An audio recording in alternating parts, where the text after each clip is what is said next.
Assalamualaikum warahmatullahi wabarakatuh. Kembali lagi di channel saya Nur Nafia.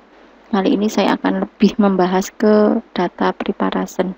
Jadi tahapan dalam pembuatan model, yaitu tahap pertama adalah preparation data. Jadi sebelum kita mau menggali suatu informasi data tersebut harus dalam kondisi yang bersih, balance, dan ya yang lebih tepat ya ini bersih balance. Artinya bersih itu seperti apa? Kadang ada data yang sifatnya nilainya ada yang nol. Contoh misal, nah ini sebentar saya tunjukkan. Nah misal ini ada data yang sifatnya none itu berarti kosong. Nah kondisi kayak gini ini kan harus diperbaiki, harus ada proses bagaimana cara mengisi data yang none seperti itu, atau bagaimana menghapus data yang none itu kosong. Atau contoh lagi, kadang ada data yang tidak balance ya, tidak seimbang, maksudnya jumlah kelas yang A dengan kelas yang B tidak sama. Maka kalau seperti itu kita harus melakukan ini preparasi data. Proses preparasi data itu bisa juga disebut dengan proses preprocessing. Jadi tahap preprocessing itu mulai dari apa? Membersihkan, memilih fitur ya.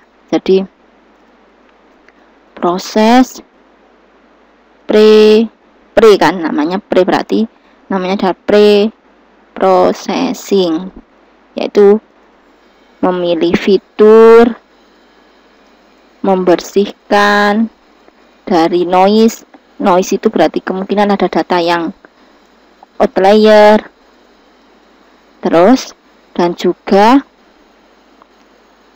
membuat data balance. Oke, ini yang akan saya bahas. Saya tetap menggunakan Jupyter Notebook ya, otomatis saya menggunakan bahasa Python ya. Saya langkahnya seperti apa? Saran saya, data dengan file IPYNB, kalau kita membukanya di Jupyter Notebook, maka filenya adalah file IPYNB kalau kita bukanya di Jupyter Notebook. Nah, saran saya file IPYNB sama dataset ditaruh dalam satu folder. Nah, biar memudahkan kita mengakses, kalau saya di sini, nih ya, data saya ada 3, diabetes, heart itu jantung ini. Nah, satunya lagi data penjualan, saya hanya membahas yang ini, heart sama diabetes ya, heart sama diabetes. Kemudian di sini kita melakukan proses preprocessing ini tadi, yaitu membersihkan misalkan ada none atau tidak. Yang pertama di sini datanya sudah ada, saya buat file IPYNB-nya dulu. Terus ini file IPYNB-nya kan kita mau mengolah data, berarti kita harus mengimpor datanya dulu. Berarti kita panggil library yang untuk membaca data. Oh, data saya di file CSV, berarti saya impor dulu library-nya pakai pandas. Data saya simpan dengan dfpd.csv.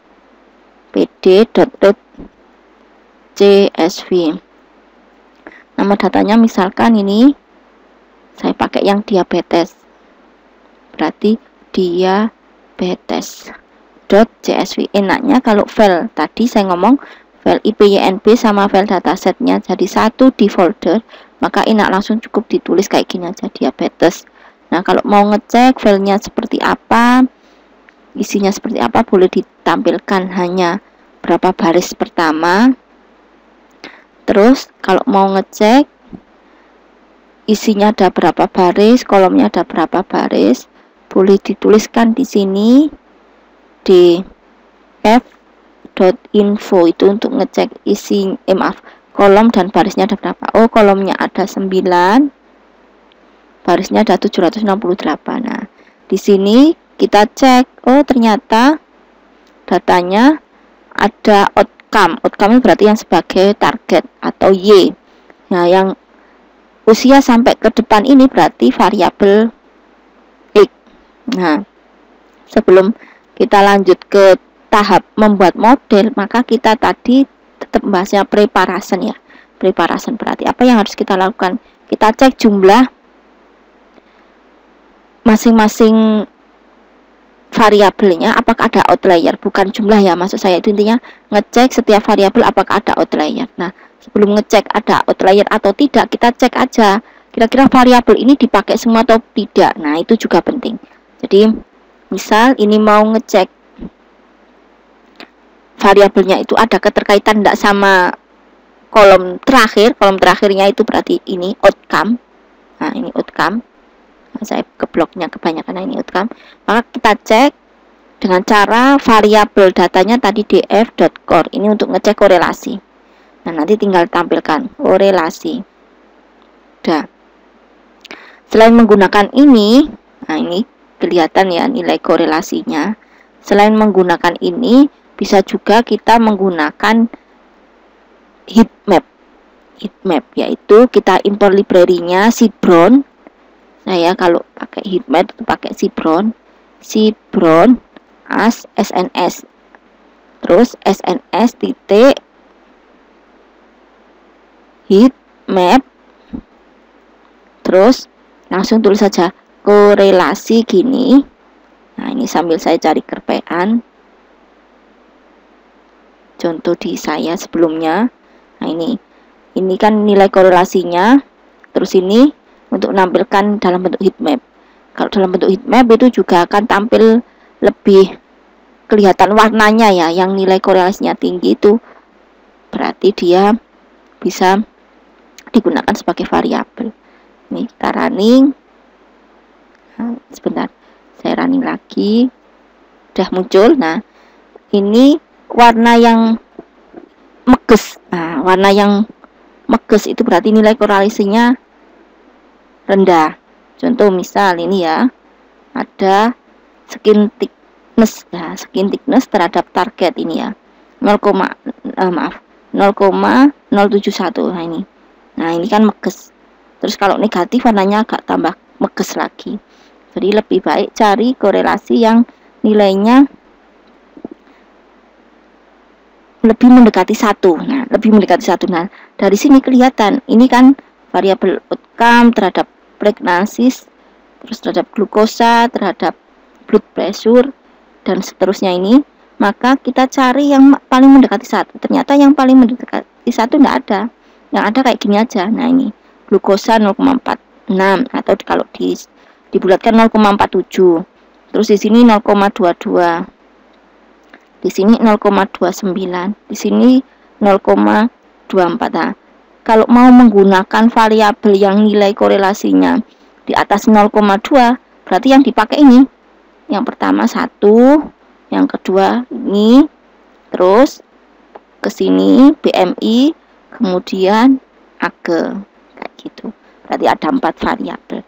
Tapi kalau mau dipakai semuanya berarti ya langsung tidak pakai korelasi, tidak apa-apa. Tapi saran saya lebih baik dicek korelasinya agar kita tahu apakah datanya saling keterkaitan atau tidak.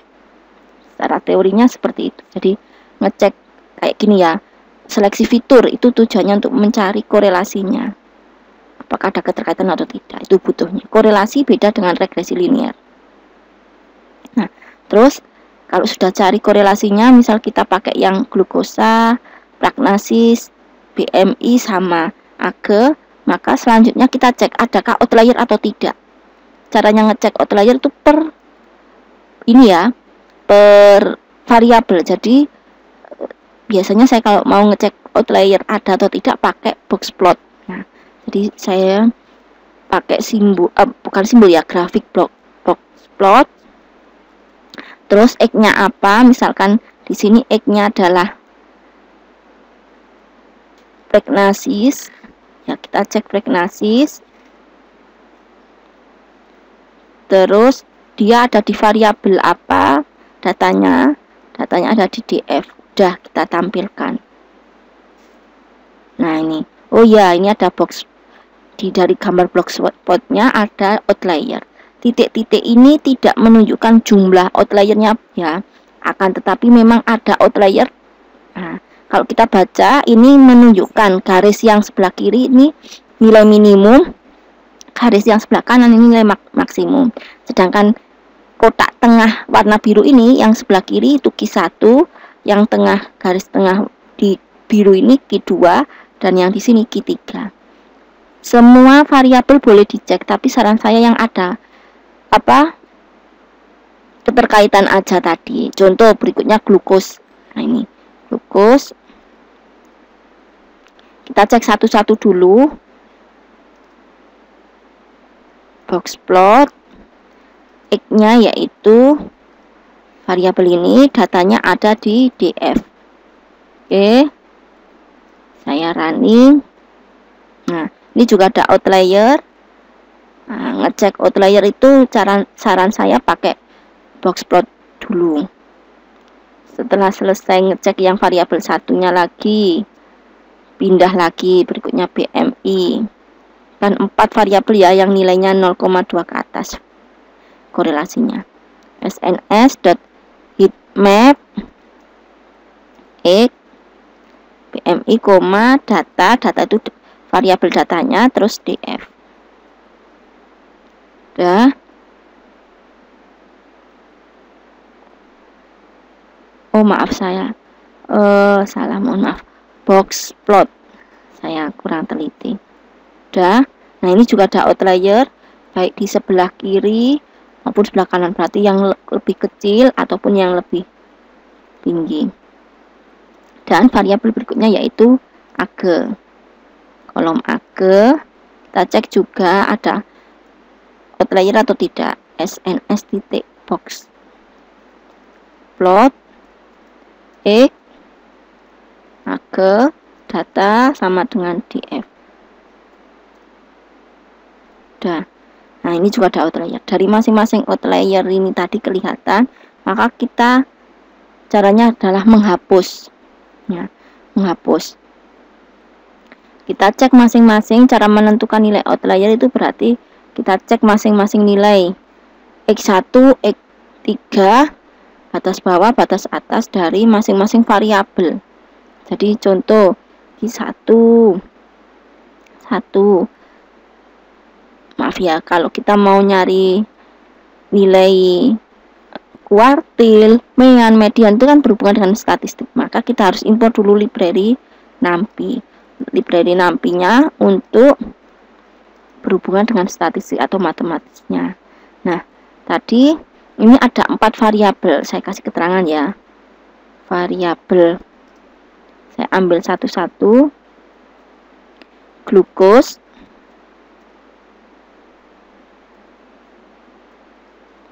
terus variabel pregnasi saya urut dari nomor 1.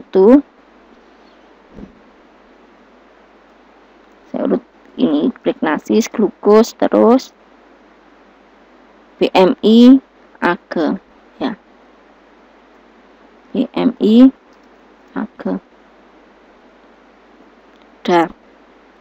4 variabel ini kita cek masing-masing nilai Q1 itu berarti kuartil 1, terus Q3 itu berarti kuartil 3, kemudian batas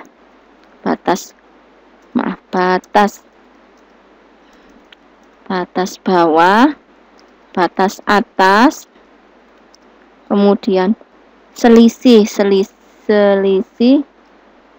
dari Q3 dengan Q1. Nah, mari kita cari masing-masing. Berarti kalau ada 4 ya kita cek masing-masing 4 ini. Berarti Q1 saya simpan dengan variabel Q11 berarti yang ini. Nanti kalau Q31 berarti yang ini. Ini menunjukkan urutan 1, urutan 2, urutan 3, urutan 4 ya. Terus variabelnya, library-nya NumPy. Nama untuk menghitung nilai kuartil itu persentil. Persentil. Datanya di mana? Yaitu DF, kolomnya kita ambil masing-masing. Nah, terus nilai yang diambil hanya Q1. Itu berarti 25%-nya.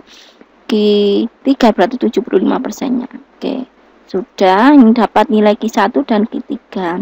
Kemudian selisihnya saya simpan dengan S1 selisih ya, sama dengan Q31 dikurangi Q11. Terus batas atas saya cari kerpean, rumusnya batas atas. Nah, batas atas itu nilainya adalah Q3 ditambah perkalian dari selisih. Jadi batas atas, saya tambahkan 1 ya, berarti variabel 1. Batas atas berarti Q31 ditambah, ditambah 1,5 dikalikan nilai selisihnya S1. Yang batas bawah berarti Q11 dikurangi 1,5 dikalikan selisih 1. Ini sudah dapat nilai batas atas, batas bawah sama Q-nya. Ini nanti dipakai untuk apa? Untuk menentukan di mana outliernya. Kalau ini mau ditampilkan ya tinggal tulis print Q11, print Q31, print selisih S1, print BA1, print BW1. Nah, kalau mau ditampilkan, ini hanya menampilkan nilainya. Nah, sedangkan untuk menentukan di baris keberapa yang ada outlier variabel ini, ya kita cek, yaitu misalkan variabelnya saya simpan di data 1 dt ya, sama dengan variabelnya di df, terus df itu data saya, df yang ada nilai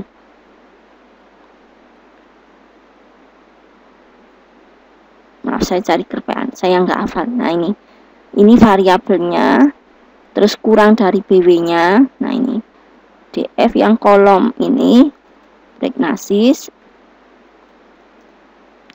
kurang dari batas bawah, atau ataunya kayak gini ya. Hanya satu. Atau df itu datanya di kolom prognosis yang lebih dari batas atas 1.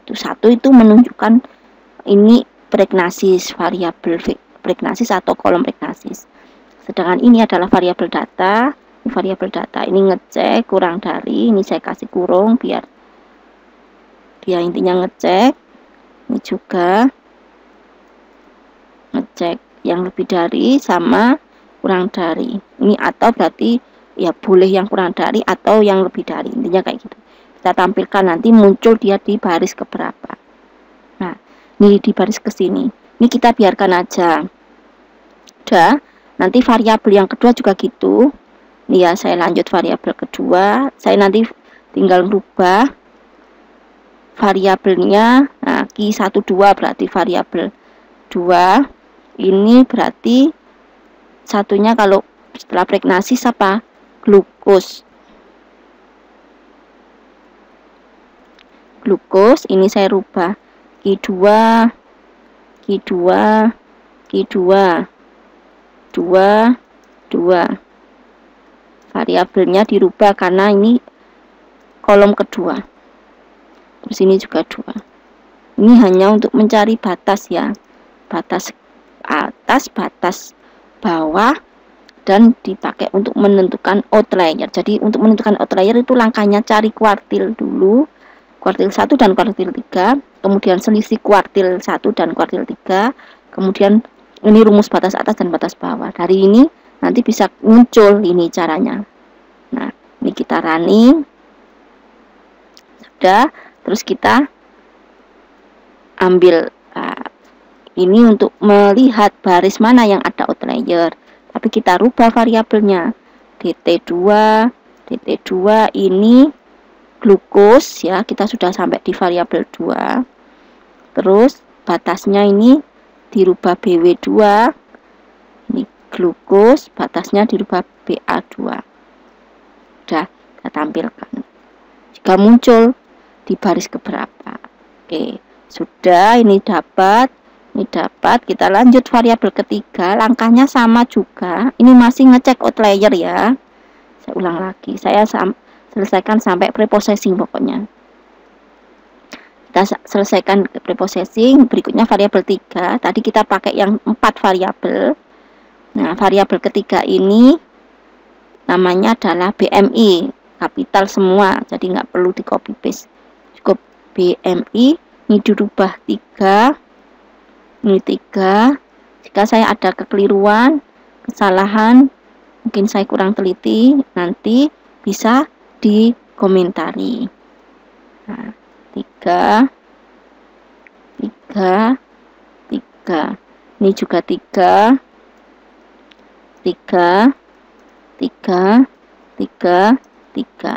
Oke, sudah. Ini dapat nilai batas atasnya, batas bawahnya. Maaf, yang bawah sendiri. Nah, selanjutnya kita cek di baris keberapa yang ada outlier. Ini caranya ngecek. Nah, kita selesaikan sampai semua variabel 4 tadi. Nah, ini karena ini urutan variabel 3, berarti ini diganti 3.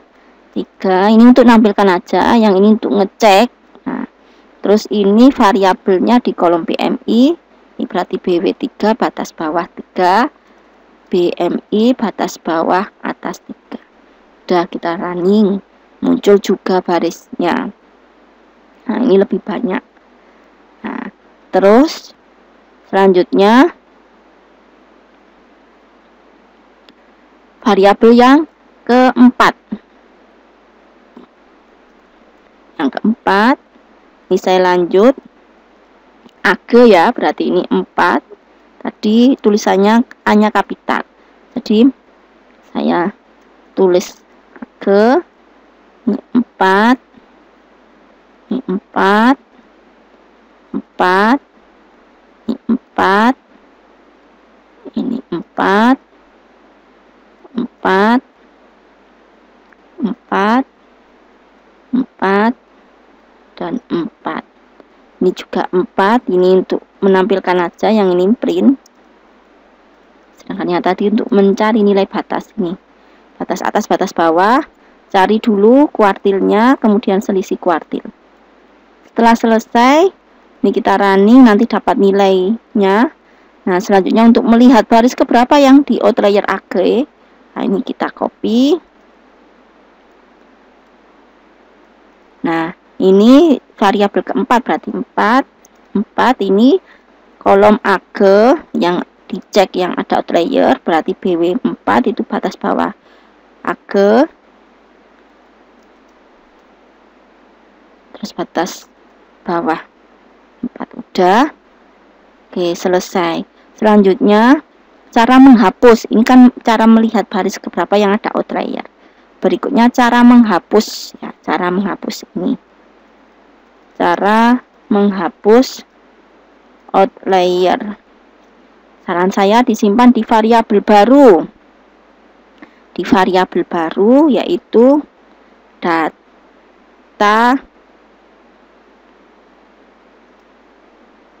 Nah, saya pakai data 2 gini. Artinya dia di data 2 ini merupakan data yang terbaru yang sudah tidak ada outlier variabel ini tadi.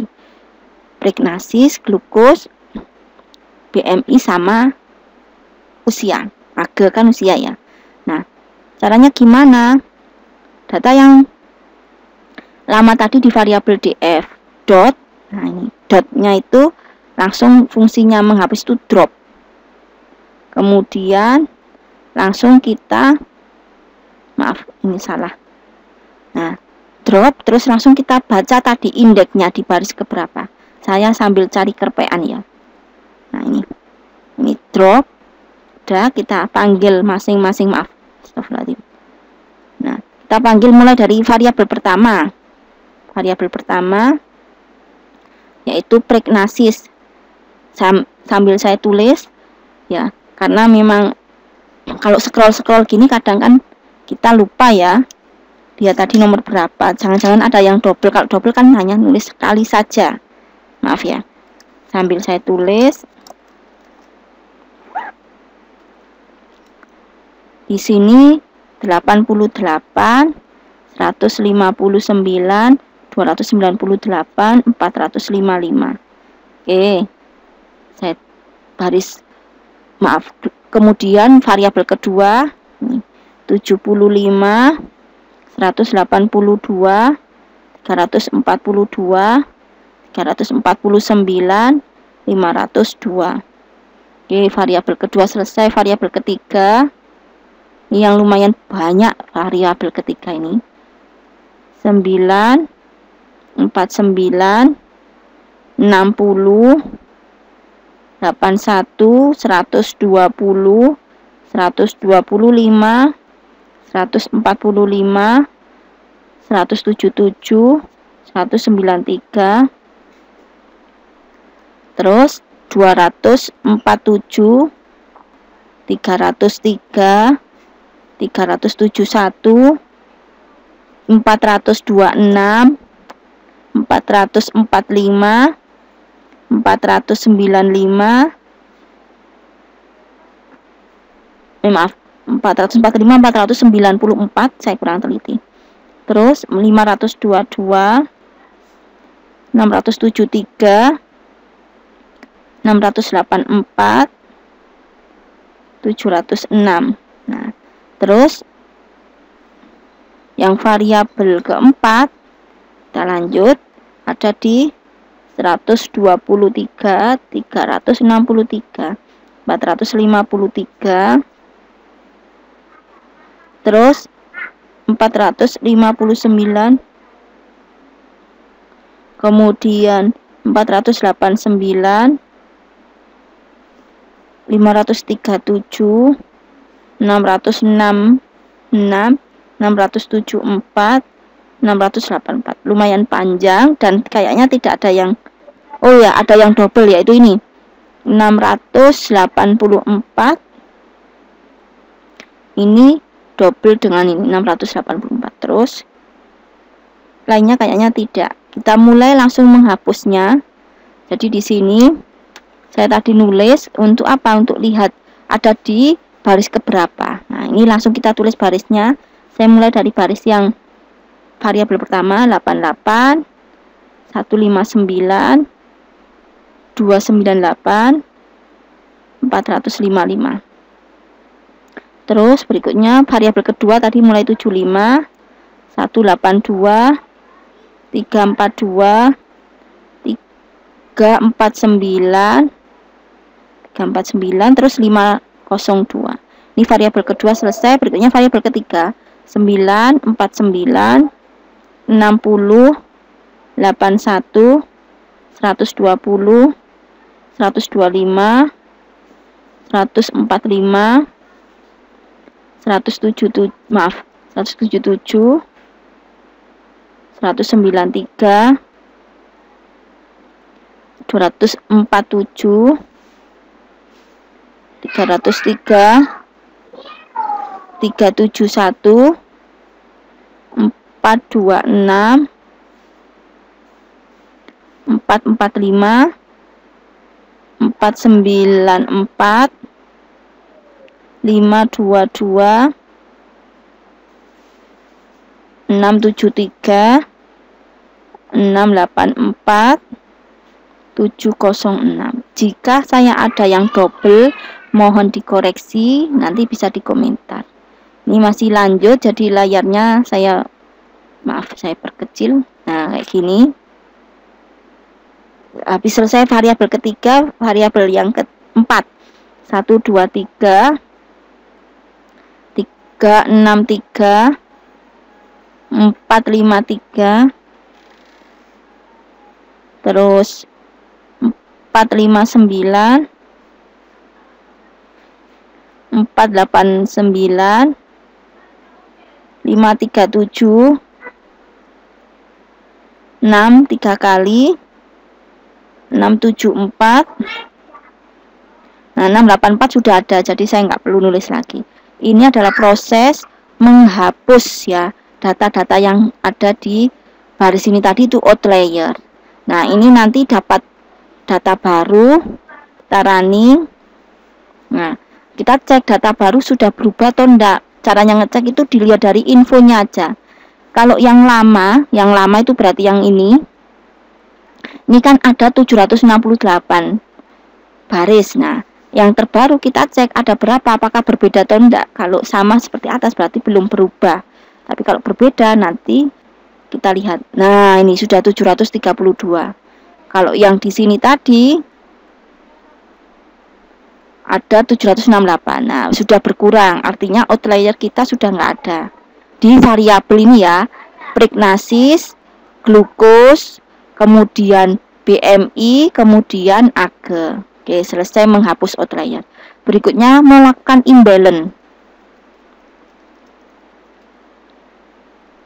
Cara melakukan imbalance yaitu kita cek jumlah kelas yang ada di kolom outcome, kolom output ya, ini kolom outcome, kolom output atau target. Caranya ngecek ada berapa kelas itu menggunakan fungsi data 2 ya, karena sudah yang terbaru, kolomnya outcome harus dituliskan, kan kita mau ngecek jumlah kelas yang ada di outcome berapa, berarti kayak gini, terus pakai fungsi unik. Nah, udah, nanti tampil ada 1 dan 0. Selanjutnya masing-masing kelas ada berapa, caranya menggunakan fungsi value count, data 2 outcome titik value count. Nah, udah, nanti muncul. Nah, berarti ini tidak seimbang. Caranya bagaimana agar dia seimbang? Hapus saja ini data yang 0. Berhubung tadi kita sudah melakukan penghapusan yang di outlier, ya udah, ini berarti langsung aja dihapus. Boleh seperti itu. Ada juga cara yang lain. Monggo nanti misal pakai cara yang lain, tapi saya pakai langsung cara menghapus. Untuk menghapusnya, code-nya sebentar, saya cari kerpean saya. Nah, ini untuk menghapusnya saya nanti merubah variabel aja. Ini variabel yang terbaru, data 3. Terus ini data 2. Menggrupkan berdasarkan outcome, di grup. Kemudian kita ambil jumlahnya berapa. Agar seimbang kan harusnya 252. Nah, berarti ini saya ambil 252 di sini n-nya. 252. Selesai. Ini untuk menghapus, fungsi menghapus data yang kelasnya 0 tadi. Ya. Ya. Terus saya running. Nanti kita cek data 3 seperti apa. Info. Kita lihat barisnya sudah 504. Nah, kita cek kelasnya apakah sudah sudah sama ya. Kita gunakan fungsi yang kayak ini tadi, value count, untuk lihat jumlah kelas ya. Berarti data 3 titik. Maaf, kok titik belum. Nama variabel kolom yang mau dicek jumlahnya yaitu outcome titik value count. Dah. Wah, sudah seimbang. Ini adalah tahap preprocessing. Setiap data mungkin tetap butuh di preprocessing. Preprocessing itu lebih ke arah menghilangkan noise, mencari outlier, membalancekan atau membuat datanya seimbang. Loh, ini kenapa kok nggak perlu dilakukan penghilangan noise? Biasanya penghilangan noise itu menghilangkan nilai yang kosong. Nah, ini nggak ada yang kosong. Non-null itu berarti nggak ada yang kosong. Kalau nggak ada yang kosong, ya udah, nggak usah dihapus. Maaf, nggak usah diganti. Biasanya kalau ada data kosong, contoh kayak ini tadi, ada data kosong. Sebentar, tadi contoh data kosongnya di mana ya? Tadi udah data kosong. Nah, ini ada none kosong, itu perlu diganti, boleh, dihapus boleh. Tapi biasanya kalau saya none itu tidak menghapus, tapi diganti dengan nilai rata-rata, boleh diganti dengan nilai median, boleh diganti 0 juga boleh. Itu yang bisa saya sampaikan. Jika ada kesalahan, mohon maaf. Terima kasih yang sudah menyimak. Terima kasih. Assalamualaikum warahmatullahi wabarakatuh.